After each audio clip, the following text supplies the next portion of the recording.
Details చూస్తే ఆరోగ్య పాఠశాల కార్యక్రమంతో విద్యార్థుల్లో మార్పు వస్తుందని ఆదిలాబాద్ జిల్లా కలెక్టర్ రాజేష్ షా తెలిపారు.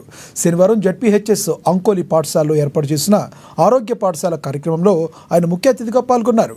ఈ సందర్భంగా ఆరోగ్య జాతర కార్యక్రమంలో విద్యార్థుల గ్రామసభ డ్రగ్స్పై ప్రదర్శించిన ప్రదర్శనను తిలకించి అభినందించారు. స్టూడెంట్ ఛాంపియన్షిప్లకు సర్టిఫికెట్లు అందించారు. అనంతరం న్యూట్రీ గార్డెన్ ఆరోగ్య తోట వన మహోత్సవ కార్యక్రమంలో మొక్కలు నాటి బియ్యాన్ని పరిశీలించి విద్యార్థులతో భోజనం చేస్తూ ముచ్చటిస్తూ భోజనం ఎలా ఉందని అడిగి తెలుసుకున్నారు. మీరు కూడా భవిష్యత్తులో వర్క్ ఫోర్స్ లో వెళ్తారు.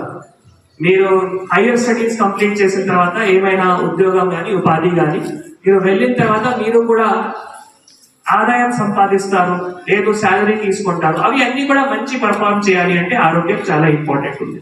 సో అవి అన్ని కూడా మీరు దృష్టిలో పెట్టుకొని మీ ఆరోగ్య అలవాట్లు తప్పకుండా మీ మధ్యలో రావాలి. మళ్ళీ ఇంకొక సంకల్పం కూడా మీరు తీసుకోవాలి. మీ జీవితంలో మీరు ఎప్పుడైనా చెడు అలవాట్ల నుంచి మీరు దూరంగా ఉండాలి. మీ ఇంటిలో కూడా మీ చుట్టూ కూడా ప్రతి ఒక్కరి నుంచి కూడా చెడు అలవాట్లు మనం తొలగించాలి. వాళ్ళ మధ్యలో కూడా ఆరోగ్య అలవాట్లు తీసుకొని రావాలి. సో ఈ కార్యక్రమం మనం ఆరోగ్య జాతరలో ఈ రోజు మళ్ళీ స్కూల్ లెవెల్లో కూడా స్టూడెంట్ ఛాంపియన్స్ ఎవరైతే ఉన్నారో వాళ్ళకి ఈరోజు సర్టిఫికెట్స్ కూడా ఇవ్వడం జరుగుతాయి. ఆ సర్టిఫికెట్స్ కూడా మనకి హైదరాబాద్ నుంచి రావడం జరిగింది.